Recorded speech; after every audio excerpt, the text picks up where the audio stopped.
Muito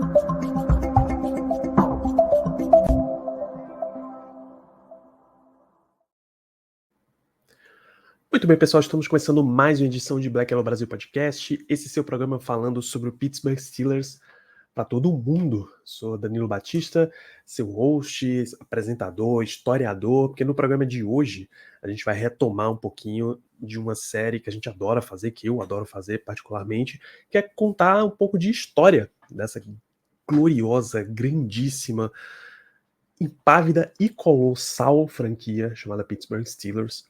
E hoje a gente vai contar a história de uma das lendas do time, um dos caras que deve ser a próxima jersey aposentada na franquia, Terry Bradshaw, o quarterback, camisa 12. Então, nos próximos minutos, eu vou te contar bastante essa história, fazendo o que normalmente a gente faz.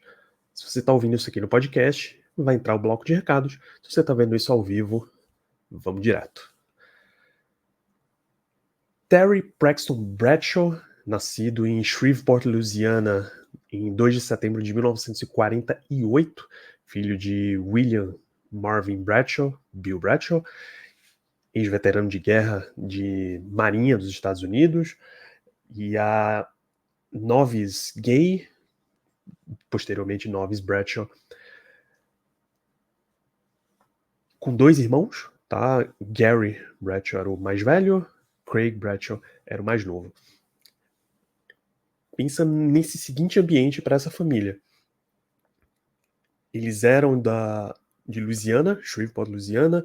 Muito jovens mudaram para o Iowa, fazenda, tá? Então ele cresceu um monte de tempo na fazenda do avô, criando animal, pescando, caçando, plantando mesmo, cuidando de planta e tal. Então é todo esse ambiente profissional. Mas aí em Iowa tem um fatorzinho que chamou a atenção. Iowa é muito forte de esporte. Aliás, esse interior dos Estados Unidos, e em especial nessa época, os esportes universitários são muito, muito proeminentes, né? Quais foram as primeiras cores que chamaram a atenção do menino Bradshaw que ficava brincando, pedindo uma bola de futebol americano pro pai? As cores do Hawkeyes, que para quem não conhece, a Universidade de Iowa tem o time lá, os Hawkeyes, joga exatamente, bicho, é quase que o mesmo uniforme que os Steelers têm, o black and gold, uniforme preto, os números brancos, aquelas listas amarelas na manga. Então, já coloca isso aí na tua cabeça.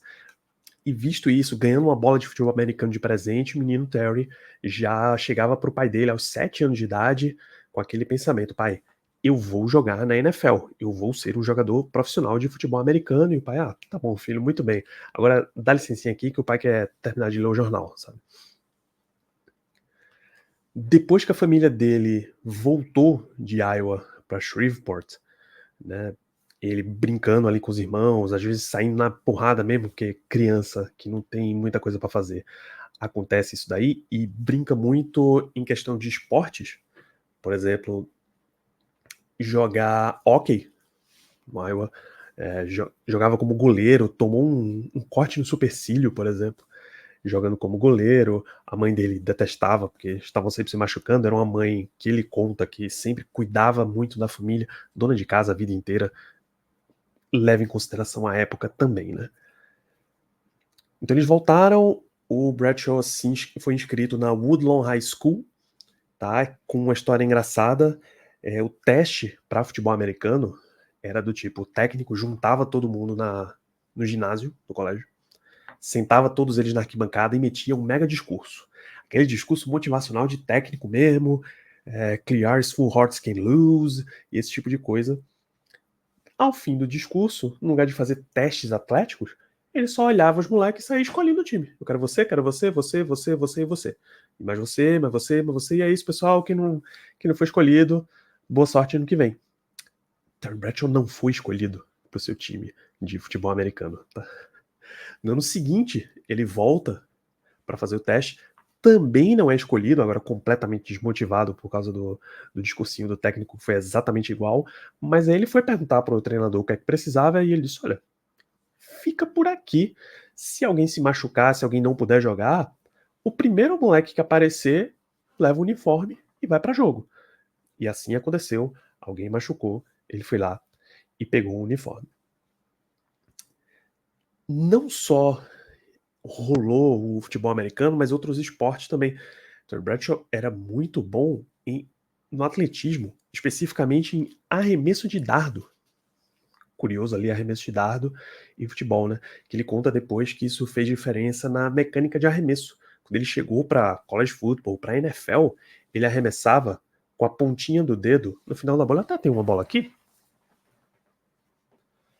Normalmente, a pegada para arremesso do futebol americano, você coloca a mão, deixa eu focar aqui, no final da bola. Só que ele colocava na ponta mesmo, porque é o movimento de arremesso de dardo no atletismo. Porque com esse último dedo aqui na pontinha, você faz uma última força. Normalmente o jogador de futebol americano, ele já impulsionou com o resto da mão e ele quer só o torque. Por isso ele não põe o dedo aqui. Até a NFL, até ele chegar na NFL, essa mesma mecânica foi perseguindo ele. Mas, em termos de arremesso de dardo, ele era muito bom, tá? Teve uma competição que ele quebrou o recorde do estado, arremessando. Eram 74 metros e 68. Era lance de... Gente, vocês vão precisar colocar a medição mais pra frente, porque tá muito curto pro que eu tô arremessando. De chegar numa seletiva, numa prova estadual e... Chegou minha vez, eu vou arremessar uma. Arremessou, recorde do estado. Ah, vai a próxima? Não precisa. Você tá ali na arquibancada com o resto do meu time, com o meu técnico, e deixa os outros atletas aí ficarem tentando quebrar o meu recorde, e nenhum deles quebrou. Então, assim, Terry Bradshaw quebrou o recorde estadual de arremesso de dardos, e ainda assim, só com um arremesso com pouquíssimo esforço, né? Numa entrevista pro Joe Buck, foi dada, acho que no final do ano passado, Joe Buck era narrador da Fox Sports, trabalhou bastante com o Terry Bradshaw, hoje tá na ESPN, ele tem um podcast para o qual o Terry foi convidado, e ele pergunta, pô, você estava pronto para os Jogos Olímpicos de 68, por exemplo, que foram na Cidade do México. Por que você não fez o teste? E, cara, eu podia ter feito o teste, mas não tem dinheiro no atletismo. E, assim, irmão, eu queria o dinheiro. Né?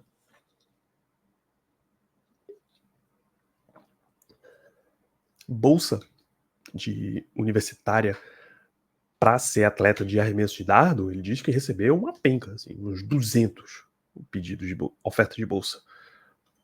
Mas não era o que ele gostaria de jogar, né? Jogou futebol americano, levou os Knights do time de Woodlawn para o campeonato estadual em 65, acabaram perdendo, e curiosamente em high school o único recorde dele era como punter e não como quarterback. Ele fazia as duas, ele chegou a ser quarterback no high school, mas não rolou. Uma outra carta ele recebeu, acho que umas 15 cartas, entre elas oferta de bolsa para LSU, a Universidade do Estado da Louisiana, que era ali onde ele morava. Grande universidade, grandíssima, um histórico absurdo. Mas dois fatores meio que desmotivaram para ele ir para lá. Primeiro, não era uma universidade que tinha o histórico de jogar no estilo que ele queria. Ele queria ser quarterback e era uma universidade que prezava por jogo corrido muito forte. Corria muito mais do que lançava. E para que você vai querer ser um quarterback? Você não vai fazer história sendo quarterback de LSU daquela época. Segundo motivo, LSU pedia um teste, quase como um vestibular específico para entrar lá, o qual ele bombou. Cara. Sentiu a pressão para fazer, não se dedicou pro teste e foi horrível, 2 vezes inclusive ele falhou. Então esquece isso daqui, vamos para a universidade que eu realmente quero, Louisiana Tech, uma cidade menor, um contexto melhor. É uma universidade que tradicionalmente jogava mais solta, então ele foi para a Louisiana Tech. Na universidade tinha um outro quarterback já à frente dele, um cara melhor do que ele, já mais treinado, já mais experiente, Phil Roxy Robertson, que hoje é muito conhecido como sendo o patrono, o pai da família da série Duck Dynasty. Sabe aquela série do A&E, de uma família que caça pato, chama pato, tem um apitinho especial deles. O pai era jogador, era jogadoraço de futebol americano, quarterback dos bons, e Terry Bradshaw estava atrás dele. Em 66 não rolou a vaga, em 67 não rolou a vaga, o Robertson estava um ano à frente dele, né? Mas aí em 1968 ele decidiu, cara, esquece isso daqui. Não é pra mim, bicho. Eu tô aqui mais pela bolsa, pra poder estudar em Louisiana Tech. Você tá aqui pelo futebol, você tá aqui pra ganhar dinheiro com futebol americano.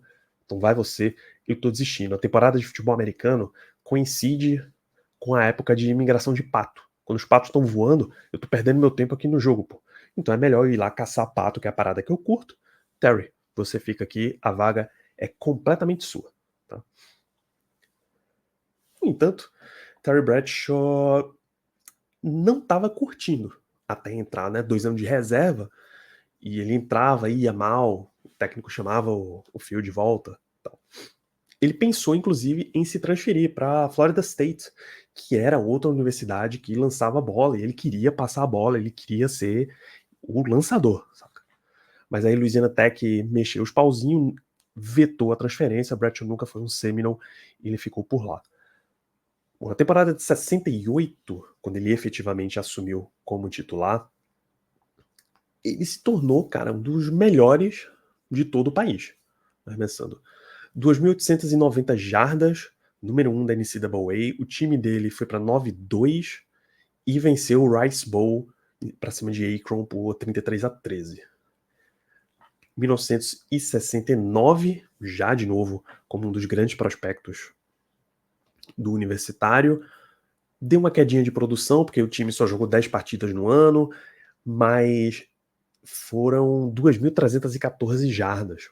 Por quê? Ele abria uma vantagem, o time botava um placar muito alto, era mais vantajoso tirar o quarterback titular, descansa, deixa um backup ali e vamos pro próximo jogo, vamos pensar, porque a gente basicamente não vai perder isso. Era um lance de... Cara, eu não sei ler defesa, o Terry Bradshaw conta isso no A Football Life, um documentário sobre ele. Eu não sabia muito de ler defesa, bicho. Meu rolê era sentar, chegar ali e bola longa. Bola longa, vamos em profundidade, porque é assim que eu gosto de jogar e é assim que a gente vai jogar. E o técnico era daqueles que passava a mão na cabeça, né?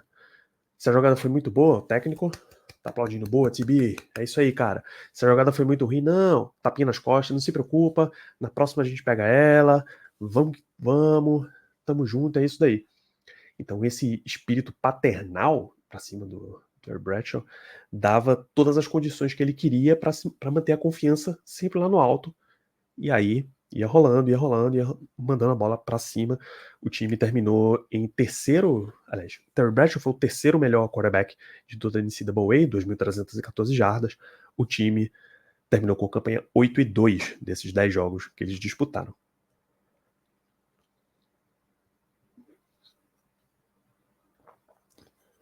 Os scouts da NFL, que já estavam de olho, né? Pô, você tem o quarterback número 3 em jardas de todo o país. Ele foi convidado para o Senior Bowl, Mobile, Alabama.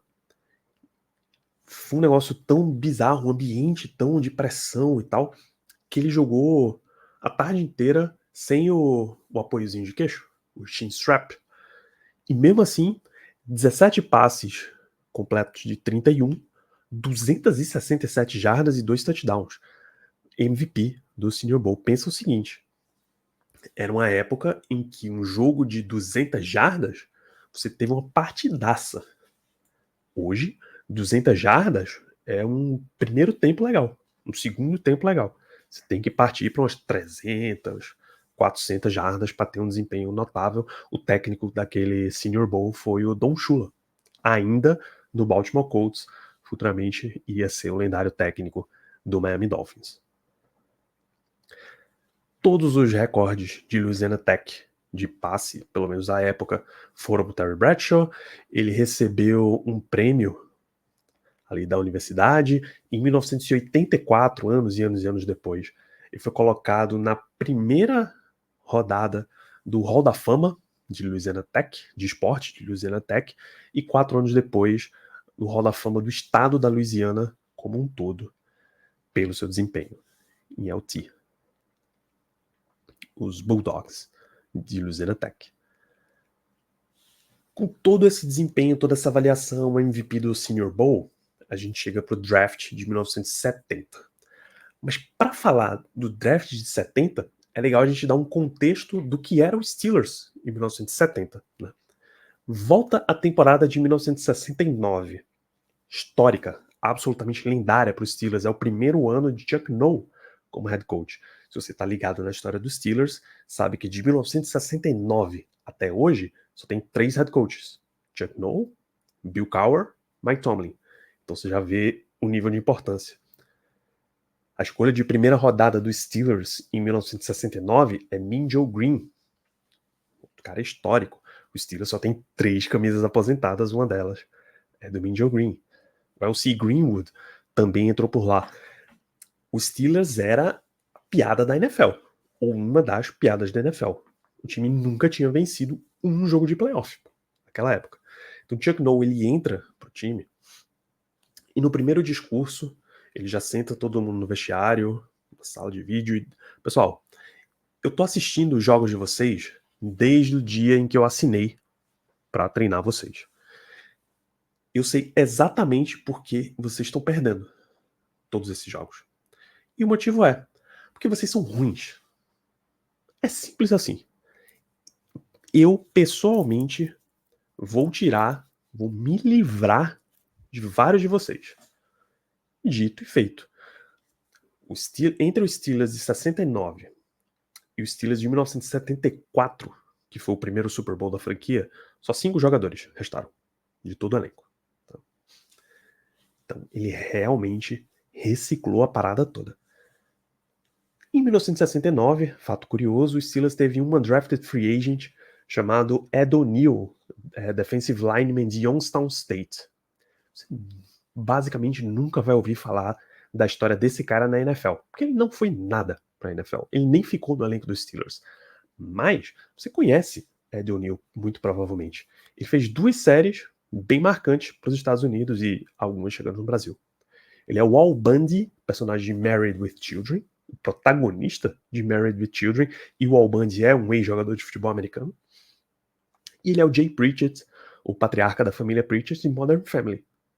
Então, você conhece esse cara, tem uma entrevista, vou deixar aqui o link dele, o link aqui na descrição do episódio, em que ele fala pro Rich Eisen como foi a chegada dele lá no Pittsburgh Steelers como undrafted free agent. Vale a pena conferir. Então, voltando pro Steelers de 69. Eles ganharam o primeiro jogo, perderam todos os 13 seguintes. Ganharam o primeiro jogo? Nossa, agora, pô, técnico novo, a gente ganhou já a primeira partida, vamos pro Super Bowl. É o momento da virada no time. Bom, foi um momento de virada, não era aquele ainda. Desde o Eagles de 1936, nenhum time tinha vencido o primeiro e perdido todos os outros jogos. De lá para cá, só o Panthers em 2001 e o Jaguars em 2020. Então é um negócio super raro de acontecer. Foi a última vez, no entanto, até 1999, que o Steelers teria uma campanha negativa em casa. Veja o tamanho da mudança que foi isso daqui. Tanto o Steelers quanto o Bears terminaram a temporada com campanha 1-13. Curiosamente, o Bears só venceu um time e foi justamente o Pittsburgh Steelers naquele ano. Pelas regras de hoje, o desempate de confronto direto colocariam Steelers escolha número 1, Bears escolha número 2, geral. Tranquilo, sem ninguém duvidar nesse momento. Para as regras de 1970, esse empate de campanhas precisava decidir na moeda. Então foi lá o Art Rooney, foi lá o George Halas, Art Rooney dono dos Steelers, George Halas dono do Chicago Bears, jogar na moedinha. Num hotel em Nova Orleans em 1970. Pete Rozelle, que era o comissário da NFL na época, jogou a moeda. Dan Rooney passou pro Ed McCaskey, que era o gerente executivo do Bears naquele momento. Cara, você escolhe. O McCaskey escolheu cara, o Art Rooney ficou com coroa e deu coroa.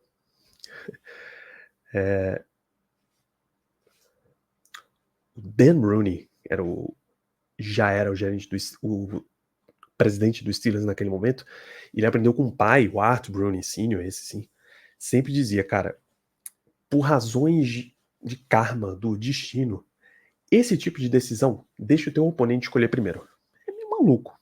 Geralmente você quer agarrar o destino pela rédea e você mesmo comandar tudo isso, né? Bom, ele permitiu aquilo, deu coroa, o Steelers ganhou aquilo dali. Quando a moedinha caiu, coroa, é o Tails never fails, já diz o americano. Chuck Noll, no jantar em Nova Orleans, ele disse, olha, a partir daqui, eu tenho certeza que grandes coisas vão acontecer pra gente. Bom, normalmente, as pessoas dizem isso e são epitáfios famosos, né? As últimas frases super famosas. Mas enfim, o Steelers ficou com a escolha número 1 do draft de 1970. Foi um negócio tão desolador pro Bears que eles podiam ter ficado na número 2, mas eles trocaram. Ambos os times precisavam de quarterback e basicamente naquele ano só tinha o Bradshaw para escolher. Se você não tinha a escolha número 1, você não ia ficar com o quarterback que você queria, então não faz sentido nem ficar na número 2. Quando o Steelers ligou, é muito engraçado. O Terry Bradshaw, ele tinha um sentimento de, olha, eu não quero ir com um desses super times, sabe? Eu não quero ir para Los Angeles. Eu quero ir para Minnesota, que na época era um bom time. Nem um time bom. Eu quero ir para um time que esteja perdendo mesmo. Porque eu sei que vai ser um sentimento ali de a gente vai construir o nosso futuro. E quando a gente chegar lá no topo, vai ser uma alegria de todos. Vai ser uma conquista de todos. Então todo mundo vai junto comigo. Eu vou ser um protagonista nisso daqui, mas vem todo junto comigo. É o tipo de linha de pensamento que normalmente você quer de um quarterback, escolha número 1 geral, né?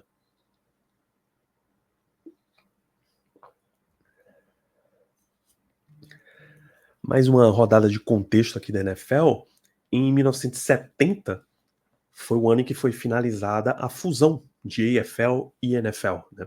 Existia a NFL desde 1920, era uma liga estabelecida já, os times já tinham parado aquela loucura de entra um time, ele declara falência, você precisa achar outro time, você precisa relocar, você precisa achar um novo dono.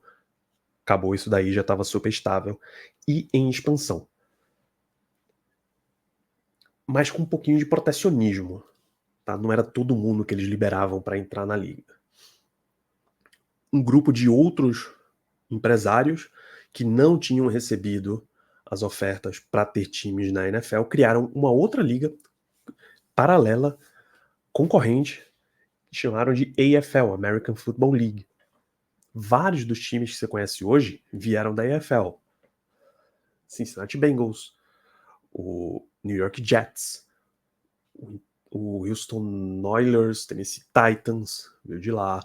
Um monte de time veio da AFL. Quando os salários começaram a subir muito, porque eles competiam, sei lá, vai ter um draft de calouros. A NFL fazia uma proposta, a EFL ia lá e cobria, e os grandes talentos, e alguns talentos estavam migrando para a EFL, e não é o que você quer, né? Você quer ter o controle e o monopólio.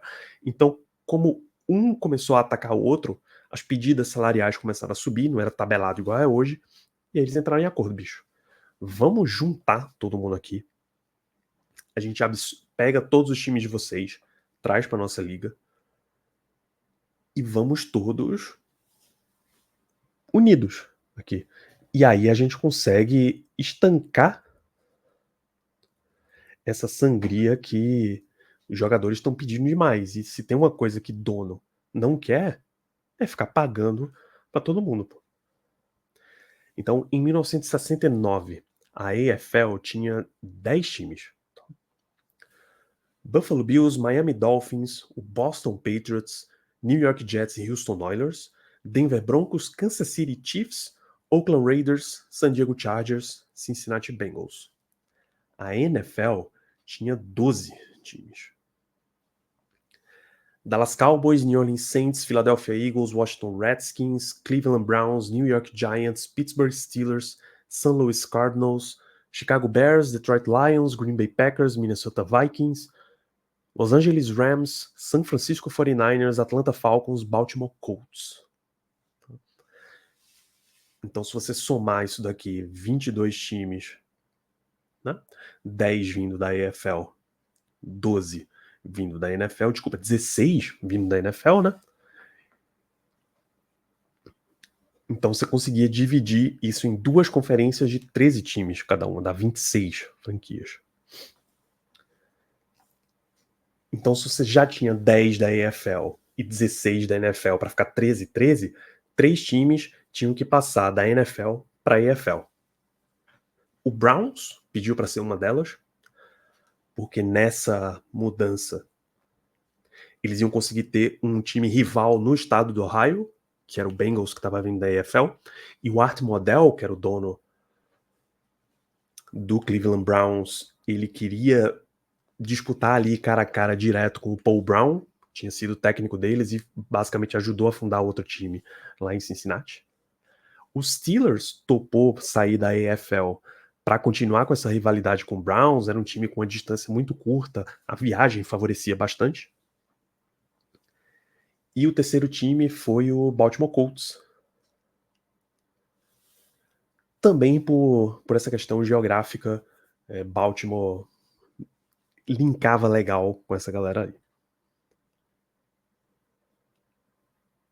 Então, esses 3 times passaram para a AFC, né? 2 conferências, Conferência Americana, Conferência Nacional, mas todo mundo dentro da NFL. Terry Bradshaw queria jogar na AFL.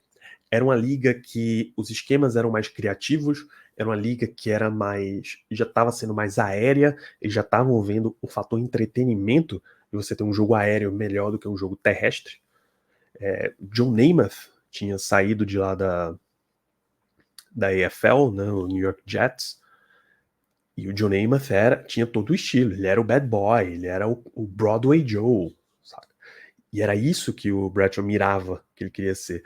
Na cabeça dele, o futebol americano na NFL era um lance meio neandertal, assim, era corre, corre, corre, corre, corre, corre, corre, corre, corre. Talvez, se você tiver uma oportunidade, você vai fazer um passe curto para ganhar uma primeira descida, voltar a correr. Se você não converter, defesa absurda. Então, acabava ficando meio chato, né? O draft de 1970 para os Steelers, positivo. 4 Hall of Famers foram draftados naquele ano. Terry Bradshaw, primeira escolha geral.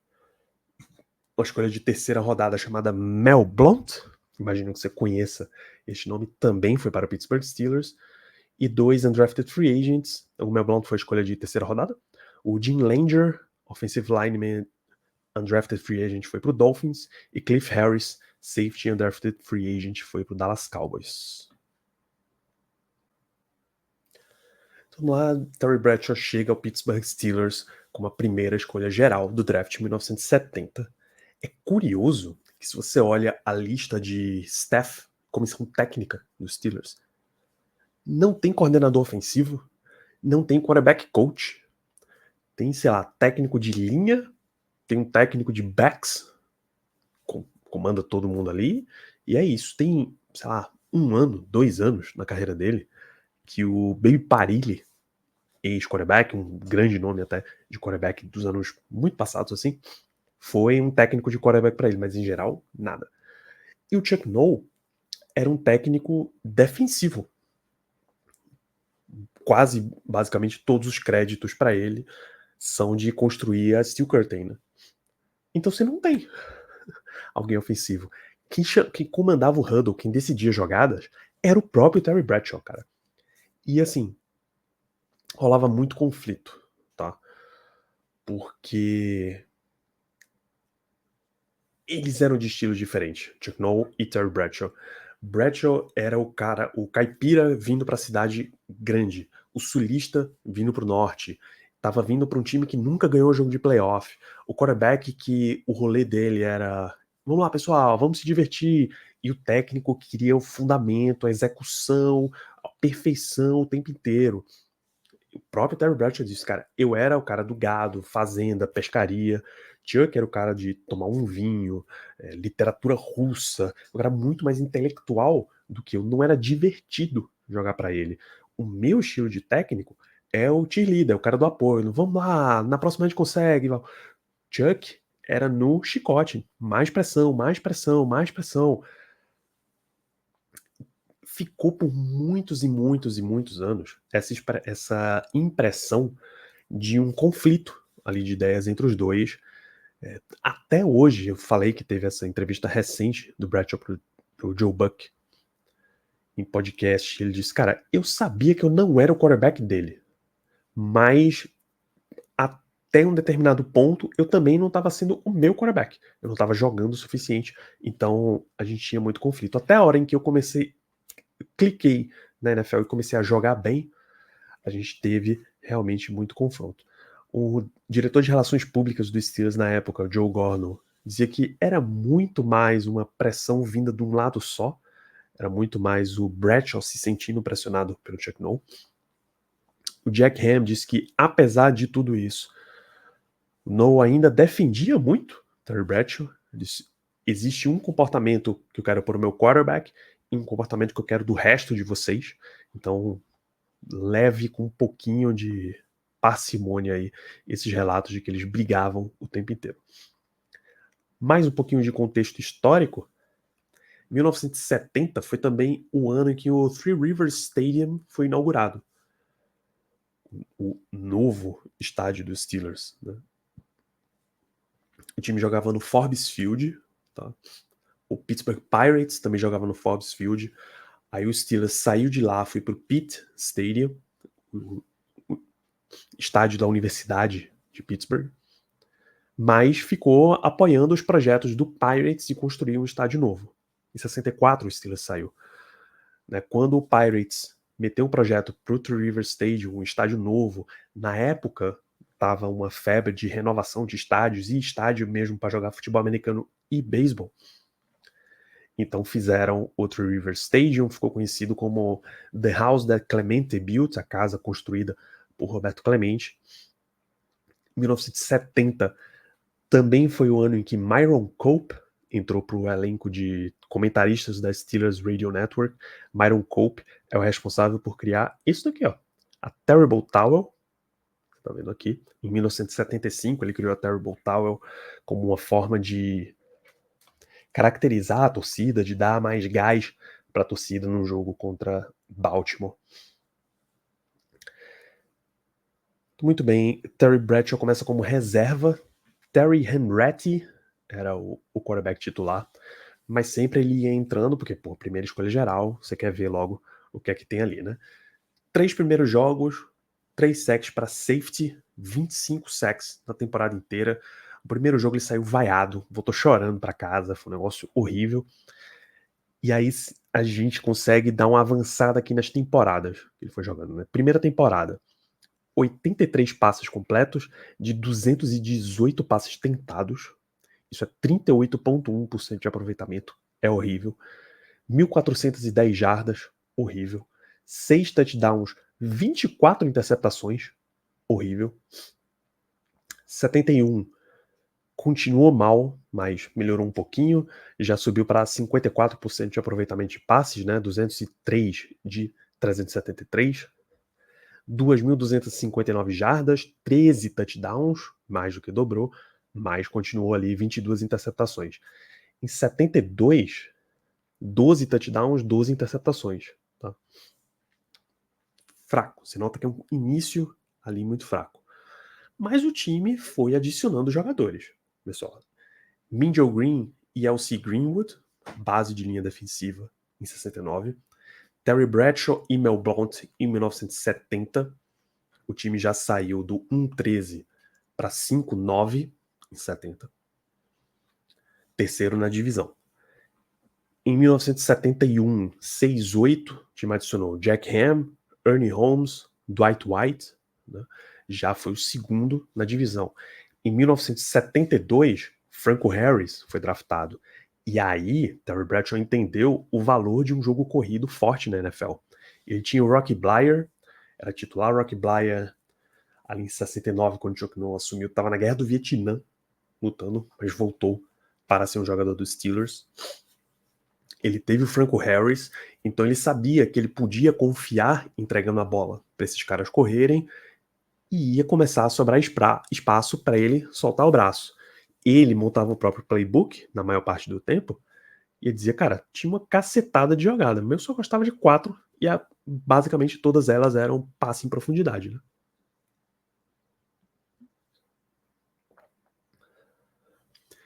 Em 1972, o Steelers terminou a campanha 11-3, foi para playoffs e no Divisional Round enfrentou o Oakland Raiders. Esse jogo é famosíssimo porque tem a Immaculate Reception, passe do Terry Bradshaw na direção do tight end, a bola é desviada pela defesa e logo antes de cair no chão, Franco Harris abaixa e cata a bola, corre para touchdown para dar a vitória, a primeira vitória em playoffs do Steelers. É basicamente o batismo da equipe. A partir daí é que ela virou a franquia vencedora que viria a ser.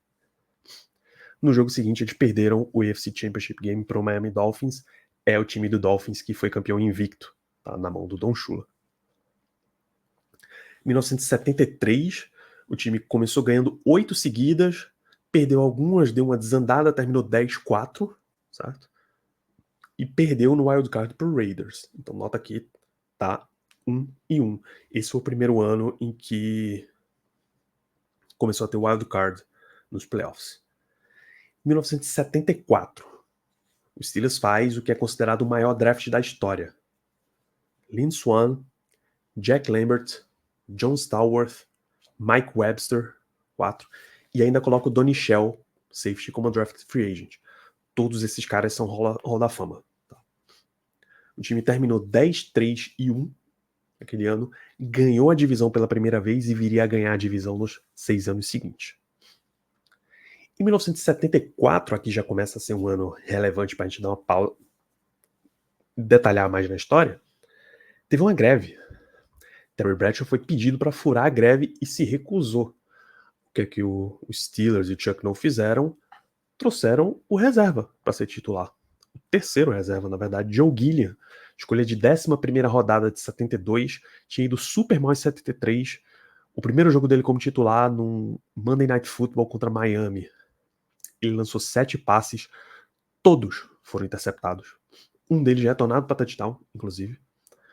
Mas no training camp, e também com o fator da greve pesando aí, ele foi o escolhido na frente do Bradshaw, na frente do Henretti. O primeiro quarterback afro-americano a ser titular na semana 1, desde a fusão em 70, teve um bom começo, em campanha ali, 4-1-1, mas ele começou a desrespeitar o time, faltava reunião, vários relatos de abuso de substância, de esquecer o estilo de jogo da franquia para farmar número para si mesmo, né, ganhar números para si mesmo. O jogo da semana 2, ele lançou 50 passes. 50 passes é um absurdo em 2024 e era um completo absurdo em 1974, 50 anos atrás. Na semana 3, ele tentou 31 passes, só completou 8. Então o bicho já tava por aqui, a torcida já tava por aqui com o Gilliam. Começou a pedir Terry Bradshaw de volta. E o próprio Bradshaw afirma, cara, eu tava ali no banco, é lógico que eu não tava satisfeito. Eu cheguei para conversar com o Chuck Noll pedindo para ser trocado, porque eu não queria estar mais ali, ficar no banco não era divertido para mim, embora eu estivesse dando todo o apoio para a equipe. E nessa hora, pasmem, Chuck Noll tava me elogiando, dizendo como eu era bom, como eu era incrível para a equipe e tal. A torcida começou a pedir o Terry Bradshaw de volta, infelizmente mandando ameaça de morte pro Joe Gilliam, várias delas com teor racial, ele era afro-americano, enfim. Joe Gilliam perdeu o cargo de volta pro Bradshaw, ficou nos Steelers pros Super Bowls 9 e 10, mas saiu da NFL por vários anos. E por anos e anos e anos e anos ele teve problemas com depressão e abuso de substâncias, acompanharam ele o resto da carreira.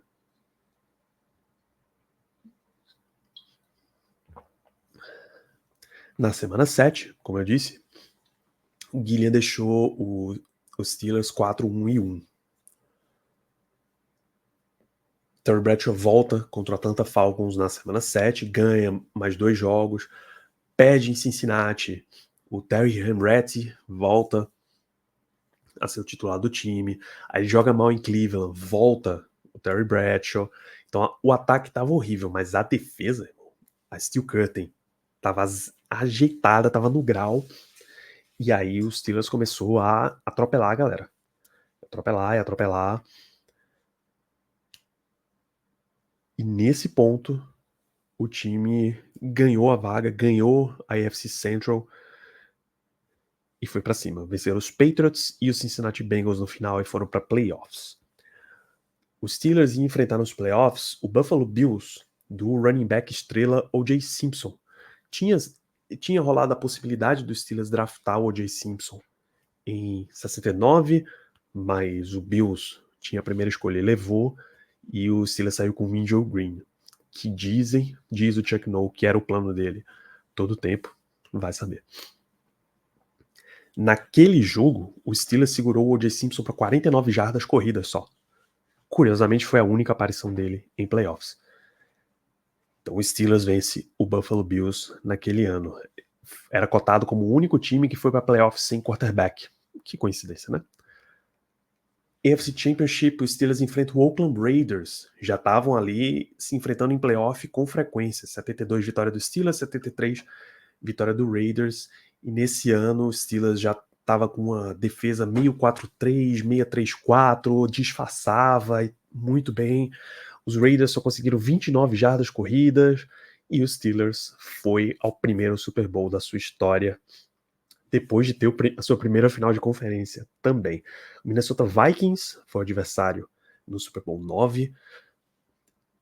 O jogo foi em Nova Orleans e o gramado estava horroroso naquela época. Naquele momento, chovia bastante. Nova Orleans, Louisiana, era o estado natal do Terry Bradshaw. Vários punts, os Steelers conseguem marcar um safety para cima do Frank Tarkenton, e aí a Steel Curtain dominou. O Bud Grant, técnico do Vikings, tentou tudo que ele sabia para contornar isso daí, não conseguiu. Franco Harris foi o MVP do Super Bowl, 34 carregadas, 158 jardas, recorde do Super Bowl à época, e um touchdown. O Steelers venceu por 16-6, seu primeiro título. Uma cidade celebrando, cara, o Pirates estava bem, o Steelers estava bem, estava uma festa em Pittsburgh, menos para Terry Bradshaw. Em entrevistas ele conta que já não era divertido jogar para o Chuck Noll, mas aí quando ele jogou, ganhou o Super Bowl 74, chegou em casa ali 1-2 semanas depois, ligou pro pai desesperado: pai, eu vou ter que fazer tudo aquilo de novo. A gente vai ter que ganhar de novo. E, meu Deus, isso é muita pressão. Isso definitivamente não é divertido. Vou continuar, mas definitivamente não é divertido. O time de 75 veio já com a pressão de defender o título. Cara, nunca tinha ido numa final de conferência, nunca tinha ido ao Super Bowl, ganhou o primeiro e estava pressionado para continuar ganhando. Pois bem, o Steelers ganhou do Chargers, amassou na semana 1, foi atropelado pelo O.J. Simpson e os Bills na semana 2, mas venceu 11 seguidas, venceu Colts, venceu Raiders nos playoffs, olha o Raiders aqui de novo, e o Dallas Cowboys foi adversário no Super Bowl 10. Terry Bradshaw tranquilamente titular nesse ano, começou a ver o nível de jogo dele melhorando. Foi o ano de breakout aí do Lynn Swann, escolha de primeira rodada do ano anterior, 49 recepções, 781 jardas, 11 touchdowns. John Stallworth teve só 20 recepções, mas para 423 jardas, ele tinha papo de 20 e poucas jardas por recepção de média. Então, eram dois jogadores, não só muito bons, mas que encaixavam com o estilo do quarterback. Isso é super positivo. No Super Bowl 10, Bradshaw lançou para 209 jardas, a maioria deles para o Lynn Swann, e o Steelers venceu por 21-17. Tem um passe de 64 jardas para o Lynn Swann, que é maravilhoso. Foi votado uma época na NFL Filmes como o maior passe de todos os tempos. Tá? É um passe que ele tá com a bola, esperando as rotas se desenvolverem, e no último segundo possível, ele larga. Assim que ele larga, toma uma pancada do Larry Cole, defensive tackle do Cowboys, mas mesmo assim completou o passe. Steelers, bicampeão. 1976, Terry Bradshaw teve lesões de pescoço, lesão de pulso. Ainda era uma época em que os jogadores de ataque eram muito punidos fisicamente. Tá? Perdeu uns 4 jogos, jogou super bem contra o Colts, uma vitória de 40-14, e esse jogo é super curioso. Ele teve passer rating de 158.3, mas isso não é o principal. Um efeito borboleta rolou ali. O Steelers botou tanto ponto pra cima do Colts que a torcida de um determinado setor, não do estádio inteiro, mas em um determinado setor específico da arquibancada, começou a ir embora mais cedo.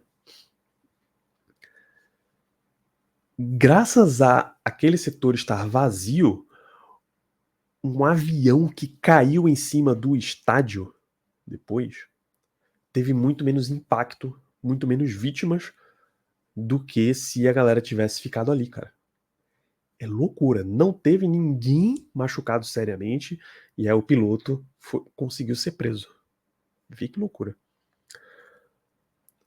O Steelers foi progredindo, continuou sua boa campanha em 76, foi aos playoffs, mas no jogo contra os Colts, que eles acabaram vencendo, perderam tanto o Rocky Bleier quanto o Franco Harris por lesão, e o jogo o Divisional Game contra o Colts, eles perderam os dois lesionados, e a final de conferência contra o Raiders, sem os dois, foi muito difícil, foi 24-7 para Oakland.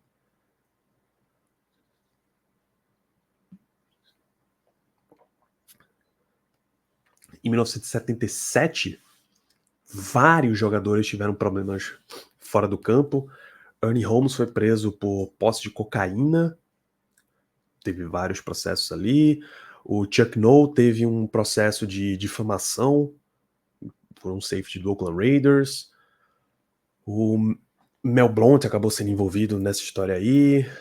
Várias gente, então ficou muito drama, muito público, e isso deu uma segurada na onda ali dos Steelers, e eles não foram tão bem quanto se esperava.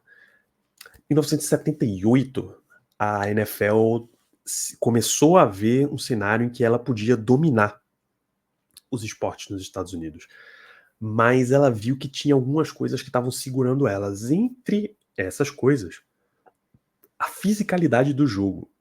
Mas não é a fisicalidade de você ter um impacto, de você ter grandes tackles, por exemplo. É de que as suas estrelas estavam saindo lesionadas. E essa regra, esse pensamento da NFL, ele foi se perpetuando por anos e anos e anos e anos, e até hoje continua, tá? Em 1978, eles começaram a limitar a punição física, os contatos que defensores podiam ter com os jogadores de ataque. O famoso nenhum contato a partir de 5 jardas da linha de scrimmage. Essa é conhecida como a Mel Blount Rule, justamente em homenagem ao cornerback dos Steelers, que era super físico. Depois de 5, 10 jardas, ele pegava os caras e arremessava no gramado. Marcação de cornerback para cima de recebedor era com tapa no capacete para desestabilizar o cara. Então várias e várias medidas físicas foram sendo proibidas e retiradas do jogo. O Chuck Noll ficou revoltadíssimo com isso. Ele deu entrevista dizendo que, olha, os caras vieram pra cima da gente com essas regras. Eles querem ganhar um campeonato na base do tapetão, na base do regulamento, na base do arbitral. Não sei por que você tá fazendo isso daí. Pelas regras, você vai ter que ajustar tudo e ir jogando com todas as regras, né? Só que, quando eles ajustaram as regras para diminuir o impacto que Mel Blount, Jack Lambert, Jack Ham estavam tendo ali na defesa dos Steelers, eles acabaram, por outro lado, ajudando Terry Bradshaw. Se você não pode punir fisicamente o wide receiver que se atreve a ir para cima da tua defesa, você está dando condições para que o wide receivers vão em bolas profundas e o quarterback consiga acertar esses passes. Se o defensor consegue chegar no quarterback e pune ele fisicamente antes que ele consiga acertar o passe, é falta. Então você tem aí um jogo perfeito pro Terry Bradshaw. Você está liberando o passe longo e permitindo que ele fique no pocket esperando o passe longo ocorrer. Curiosamente, é o estilo de jogo que, sei lá, o Joe Flacco foi campeão com o Raiders anos depois, né? Lança a bola, espera uma interferência defensiva, espera um roughing the passer e vai ganhando muito mais jardas ou acerta o passe profundo. E aí a Mel Blount Rule foi implementado. O Steelers foi um dos times que melhor se adaptou a isso. O ataque disparou e aí o time deixou um pouquinho de ser um time que corria em power, corria baseado no físico de seus running backs e começou a passar mais a bola. Terry Bradshaw foi o MVP da NFL naquele ano. 207 de 368 passes completos para 2.915 jardas e 28 touchdowns. Em 73, ele está em 70, aliás, ele estava lançando 6 touchdowns quando ele estreou. Em 78, ele estava lançando 28, sabe? All Pro, All AFC, apesar de 20 interceptações. Interceptação não abandonou o jogo dele. Ele arriscava bastante, mas ganhou bastante, converteu bastante. O Steelers começa 78 com 7 vitórias seguidas, terminam a temporada com 14-2, incluindo 5 vitórias seguidas para fechar a temporada. E essa campanha garantiu o mando de campo para todo o playoff, a campanha de 78. Foi a melhor campanha da história da franquia até 2004, que o time conseguiu um 15-1. Tá? Vence o Broncos 33-10 na primeira rodada, Divisional Round. Vence o Oilers 34-5 na final de conferência e também anulando os running backs deles. E vai enfrentar de novo o Dallas Cowboys no Super Bowl 13. Tá? Famosíssimo Super Bowl 13. O Steelers já tinha 2 títulos, o Cowboys já tinha 2 títulos. Era a chance de ser o primeiro time a ganhar o terceiro. Tinha um rematch. Os times se enfrentaram não muito tempo atrás. Então tinha toda uma animosidade. Tem um relato da história de que a imprensa queria batizar os Steelers como o America's Team. Mas o Chuck Noll e o Art Rooney e o Dan Rooney não quiseram esse tipo de atenção. E isso foi pro Dallas Cowboys. Eles eram as grandes estrelas da América. Pois bem, Thomas Hollywood Henderson, linebacker do Cowboys, ele ficou famoso por dar uma declaração dizendo, cara, Terry Bradshaw é tão burro, que se você disser para ele aonde tá a letra C e a letra T e pedir para ele soletrar a palavra cat, ele não vai conseguir. É muito burro nesse tipo. Também, Terry Bradshaw foi para o jogo, não deixou, ele sentiu a declaração, mas publicamente ele contornou essa história. Foi o MVP do Super Bowl. 17 de 30 passes, 318 jardas, 4 touchdowns. E o Steelers venceu por 35-31. Na entrevista pós-jogo, ele perguntou, cara, pergunta lá pro Thomas se ele consegue soletrar MVP, por favor. Terry, MVP já é soletrado. Você não precisa soletrar, cara. Vai com calma. Então, isso é futebol americano, não é ciência de foguete. Enfim, ele quebrou o recorde do Bart Starr de jardas passadas em Super Bowl no primeiro tempo, 253 jardas no primeiro tempo. O Steelers foi para o intervalo vencendo 21-14. Passe de 75 jardas, empatou com o Johnny Unitas para o passe mais longo em um Super Bowl. E, cara, o Steelers foi tricampeão. Perfeito. Cenário absolutamente maravilhoso. O time estava super ajustado ali. Você nota que é um time mais ofensivo. Em 79, o time começa com 4-0. Depois eles ganham mais 12 e terminam 12-4 de novo. 6 desses jogos eles seguraram o adversário para um touchdown ou menos. Nos playoffs venceram Miami 34-14, surra. Houston no ano seguinte, no jogo seguinte, 27-13, AFC Championship Game. e foram enfrentar o Los Angeles Rams por 31-19.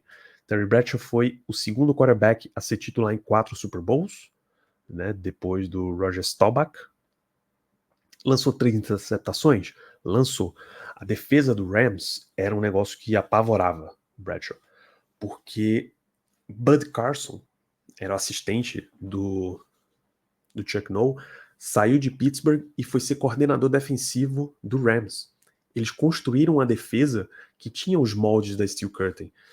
E não tinha coordenador ofensivo, o próprio Bradshaw estava no de, cara, a gente vai jogar contra o Rams do Carson, ele sabe exatamente como é que eu leio o jogo, ele sabe exatamente como eu gosto de passar, ele vai me quebrar nesse jogo aqui. Não vai rolar para mim, tô com muito medo. 14 de 21 passes, 309 jardas e 2 touchdowns, mais 3 interceptações. Acho que ele foi bem o suficiente, né? E um passe lendário de 73 jardas para touchdown do John Stallworth. Terry Bradshaw ganhou o prêmio de esportista do ano junto com Willie Stargell, estrela do Pittsburgh Pirates, que ganhou a World Series de 79. Foi um dos últimos anos em que na mesma cidade você teve um campeão de Super Bowl e um campeão de World Series. Acho que os Mets foram campeões quando o Giants foi campeão do Super Bowl. E teve mais uma recente que eu particularmente não lembro, mas qual foi mais? É isso daí, só mais duas cidades conseguiram isso depois. Com esse time tetracampeão de Super Bowl, a galera começou a cansar, o gás começou a acabar. O Rocky Bleier aposentou em 80, o Joe Green aposentou em 81, o Jack Ham em 82, o Mel Blount em 83. 2 temporadas fora dos playoffs para os Steelers, o Bradshaw jogando machucado o tempo inteiro. Ele fala que precisava tomar injeção de cortisona antes de cada jogo, por causa de uma lesão que ele teve, em especial na temporada de 82. E já foi uma temporada mais curta, porque teve greve. Uma greve foi tão forte que o MVP da liga foi votado um kicker, que era o tamanho do protesto que eles queriam fazer.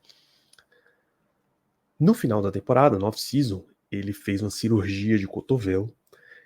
Curiosamente, o nome que ele colocou no hospital, para não levantar muita bandeira ali, pensa só, o hospital, a galera vai ver a lista de pacientes, tem um Terry Bradshaw em Pittsburgh fazendo cirurgia. Os caras sabem que o quarterback do time que chama Terry Bradshaw tá machucado no cotovelo. Isso vai levantar muita atenção. Então ele colocou um codinome, um alias chamado Thomas Brady, TB. O próprio Tom Brady já tinha nascido, tinha 6 anos de idade à época. 14 jogos da temporada de 83 e Terry Bradshaw estava fora. 10 de dezembro, ele entra contra o New York Jets em Nova York.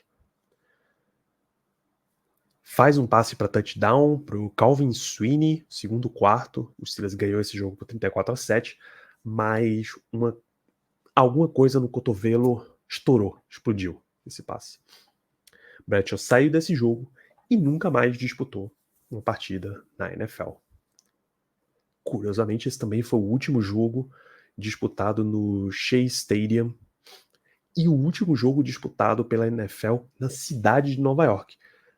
Depois os times, tanto Jets quanto Giants, se mudaram para Meadowlands, que é em Nova Jersey, não é New York, New Jersey, e não se jogou mais na cidade de Nova York. Esse jogo, ele lançou para 2 touchdowns, permitiram que ele ficasse com 212 touchdowns na carreira e 210 interceptações. Ele conseguiu não ficar 50-50 entre TD e interceptação. Legal. A aposentadoria foi surpreendente. O Steelers foi pego meio de calça curta nessa história. Por quê?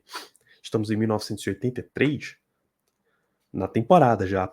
O draft de 83 é um draft lendário também da liga. Recomendo que você vá buscar o documentário sobre o draft de 83. É um 30 for 30 da ESPN, chama Elway Marino. A equipe resolveu não draftar o quarterback estrela da Universidade de Pittsburgh, chamado Dan Marino. Marino, que era um cara cotado ali pro top 5, talvez a segunda escolha geral, veio sair nas 20 e poucas, só, pro Miami Dolphins. Tá? Chuck Noll queria fazer o rebuild do Steelers começando pela defesa. Tá? A família Rooney diz que não queria que Marino tivesse toda a pressão de jogar na cidade natal dele, queria que ele vivesse uma vida fora do bairro de Oakland, onde ele morava, e que ele fosse expandir os horizontes. O Steelers ia fazer o Steeler Way, de constrói pela defesa, depois a gente vai vendo nossa situação de quarterback, e a gente ainda tem o Terry Bradshaw recuperando. Não teve mais o Terry Bradshaw em 1983. O Steelers draftou Gabriel Rivera. Ele jogou 6 partidas e depois se envolveu num acidente de trânsito e ficou quadriplégico, tetraplégico. Nunca mais jogou. O Steelers falhou na sua escolha de primeira rodada, Gabriel Rivera. Dan Marino virou uma estrela da NFL com o Miami Dolphins, foi a um Super Bowl, inclusive, não ganhou. Art Bruney ficou o resto da vida lembrando os filhos, neto, dizendo, olha, a gente devia ter draftado o Marino. A gente devia ter draftado o Marino. A gente devia ter draftado o Marino. E ficou lembrando tanto disso. O time passou anos para se recuperar, apesar de ter ido ao Super Bowl 30, que acho que isso é anos 90 já. Toda a década de 80, o final da carreira do Chuck Noll, o começo da carreira do Bill Cowher, tiveram problemas, viraram um time meiota, até em 2004, que eles conseguiram draftar Ben Roethlisberger com essa lição na cabeça e voltaram a ser um time com um bom quarterback. Então isso ficou martelando ali a família Rooney anos e anos e anos. Curiosamente, depois que o Ben Roethlisberger aposentou, a mesma história voltou no draft de 2022, quando o Steelers draftou o Kenny Pickett. Não podemos deixar de novo passar o quarterback estrela da Universidade de Pittsburgh. Vocês viram no que deu, né? Quando se aposentou, Terry Bradshaw demonstrou principalmente alívio. Ele contou numa entrevista que os anos dele de briga interna aí com Chuck Noll, os anos de disputa na NFL, tornaram ele um cara muito ranzinza, um cara muito mal, ele precisava se avaliar com um peso muito alto, desenvolveu aquela pedrinha no sapato, aquele espírito de eu preciso ganhar a qualquer custo que os grandes quarterbacks têm, né? Foi isso que ele precisou, essa persona que ele precisou criar, e não era ele. Então ele afirma, cara, principalmente assim que eu aposentei, eu falei com meu pai, pô, pai, finalmente eu posso ser quem eu sou de verdade, eu não preciso disfarçar, eu não preciso ser sério, eu odeio ser sério. É muito estressante e eu não aguento mais na minha cabeça esse sentimento de, meu Deus, eu preciso voltar pra lá e eu preciso corresponder isso aqui. O Bradshaw teve muitos problemas de saúde mental. Ele foi diagnosticado com TDAH, né, déficit de transtorno de atenção e hiperatividade. Isso não deixava ele concentrar o suficiente. Chuck Noll ficava pedindo, Terry, eu preciso que você seja melhor, eu preciso que você me mostre aqui onde é que você está errando e como é que você pode fazer para melhorar. E o Terry, eu não sei fazer isso. Meu estilo é, eu olho aonde está o meu recebedor, eu mando a bola para o meu recebedor. Terry, eu preciso que você estude melhor o jogo. Olha o que o Johnny Unitas está fazendo. E ele olhava para o Chuck Noll e professor, se você queria um quarterback como o Johnny Unitas, por que você não ficou com o Johnny Unitas? Vai atrás do Unitas. Eu não sou ele. Eu não sei como fazer isso. Eu não sei como estudar tape. Eu não sei como ler defesa nesse nível. Eu chego para jogar. E eu jogo. E a gente ganha. Sabe? Ficou todo esse sentimento aí. Logo depois de se aposentar, Bradshaw passou anos e anos e anos sem ver um jogo dos Steelers, sem ir a Pittsburgh. Altas discussões. Ficou um climão quando ele foi colocado no Hall da Fama em 1989 e ele não chamou um ex-colega de equipe para fazer o discurso de apresentação dele no Hall da Fama, ele chamou um jornalista. Felizmente, naquele mesmo ano, o center dele, o Mike Webster, foi também pro Hall da Fama, né? E aí rolou essa troca, fez um último snap pro Terry Bradshaw. Ele não foi ao velório do Chuck Noll e foi muito criticado por isso, mas ele disse, cara, velório não é o meu rolê, não é minha praia. Eu não saberia me comportar numa situação dessa. Eu amo o Chuck, cara. A gente teve nossos problemas, nossa relação, mas ele me tornou o que eu sou também. Então eu queria estar lá, mas ao mesmo tempo não queria. E rolou, ele voltou a Pittsburgh no velório do Mike Webster, esse sim, e em jogos comemorativos, né? Quando o Steelers foi homenagear que ele entrou no Hall da Fama. Ele tava lá, as filhas foram junto com ele, as filhas já adultas, e elas contam no A Football Life, né, documentário da NFL Filmes, e nossa, o papai fala que ele era jogador de futebol americano, mas quando a gente nasceu, ele já não era mais esse jogador. Então a gente nunca teve uma noção muito de como era a situação. E aí eles entram no gramado, já é o Heinz Field, não é mais o Three Rivers, e ele é completamente ovacionado pelo estádio, elas saem arrepiadas de porra. Isso o que meus pais, sabe? A gente nunca teve essa oportunidade de ver esse cenário. Então ficou muita rusga. E 2 meses depois de aposentar, ele entra para a equipe de comentaristas da CBS Sports. Depois de 10 anos na CBS, a Fox consegue os direitos de transmissão da NFL e ela entra para fazer de um jeito meio diferente. Terry Bradshaw é um dos primeiros a serem contratados daquela equipe ali do Fox NFL Sunday, aquele pré-jogo, aquele durante ali. Só restam ele e o Howie Long, da galera inaugural, de 1994, 30 anos e contando aí. Hoje tem o Michael Strahan, o Jimmy Johnson, ex-técnico, o Rob Gronkowski, tá no time, e de vez em quando acho que o DJ... Não, o DJ Watt aparece na CBS, não é na Fox. Então, você nota que é um time mais entretenimento do que necessariamente aquela super análise, super fria e estatística e analítica e tal. Ele é uma das estrelas e, pô, reality show, já lançou uma série de disco de country, já participou de uma série de filmes. Ele conta, cara, se eu não tivesse ganhado nos Super Bowls, eu não teria oportunidade de conhecer grandes estrelas de Hollywood. Cara, ele tem uma estrela na calçada da fama, saca? O Terry Bradshaw é o único quarterback que tem uma estrela na calçada da fama. Conhecer grandes nomes de Hollywood, tipo, tem filme dele com o Bradley Cooper, agora, saca? Ganhador de Oscar. Enfim, vários e vários grandes momentos aí de carreira dele, que virou um cara de entretenimento e fazenda. Esse é o rolê dele. Cuidar da fazenda, vários trechos do A Football Life, ele tá dando um rolê na fazenda com a esposa, já teve 4 esposas, inclusive. Essa ele diz, porra, agora finalmente eu levei 4 esposas, quase 4 casamentos pra conseguir acertar realmente com quem casar. Mostrando a criação de cavalos campeão de torneio, de apresentação. Esse é o Terry Bradshaw, ele voltou para a vida de fazenda dele, mas com um lance que ele tem ali de entretenimento. Ele é um cara de entretenimento. Né?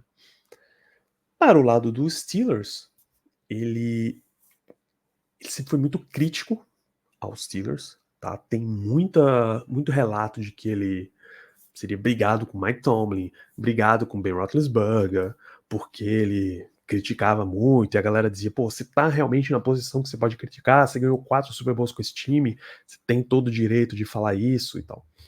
Bom, desde que ele aposentou, o Steelers não entrega a camisa 12.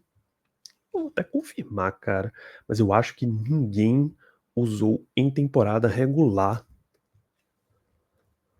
a camisa 12 do Terry Bradshaw. Perfeitamente, ninguém usou em temporada regular a camisa 12. Alguns já tentaram, alguns já pediram, mas não rola. Não tá aposentada ainda, tá? Existem rumores de que ele deve ser o próximo a ter um número aposentado no Steelers. O Steelers só tem 3 números aposentados. Ernie Stautner, um dos defensive linemen mais icônicos do time, que construiu o estilo da Steel Curtain. Minjo Green, que é o Steeler fundamental aí na história. E o Franco Harris, que ele, cara, nos 50 anos da recepção imaculada, ele teria a cerimônia no Heinz Field de aposentadoria do número dele, e ele morreu semanas antes, uma lástima. E aí ficou ali nos bastidores dos Steelers um lance de que, cara, a gente precisa aposentar o número 12 antes que o Terry Bradshaw faleça e não consiga visualizar também, né? Então vamos fazer essa homenagem, mas não tem absolutamente nada marcado. Tá? Então Terry Bradshaw hoje é um comentarista, participa das transmissões da Fox, participa de filmes, tem filmes recentes dele de todos os níveis de qualidade, participa de reality shows, ele virou esse cara absolutamente do entretenimento, e essa é a carreira de Terry Bradshaw, 4 vezes campeão aqui pelo Pittsburgh Steelers do Super Bowl. Repito, o Steelers só voltaria a ganhar em 2005, eles ganharam em 79, só voltaria em 2005, já na era Ben Roethlisberger. Se você curtiu esse episódio, compartilha com a tua turma que torce para os Steelers, conhece os Steelers. Se teve alguma curiosidade, algum fato que você não sabia, manda pra gente comentário também. Isso vai aquecer o coração deste seu apresentador que passou horas e horas em pesquisa para essa pauta. Nos vemos nos próximos episódios, nos vemos em próximas lives por aí. Um grande abraço para vocês e até lá.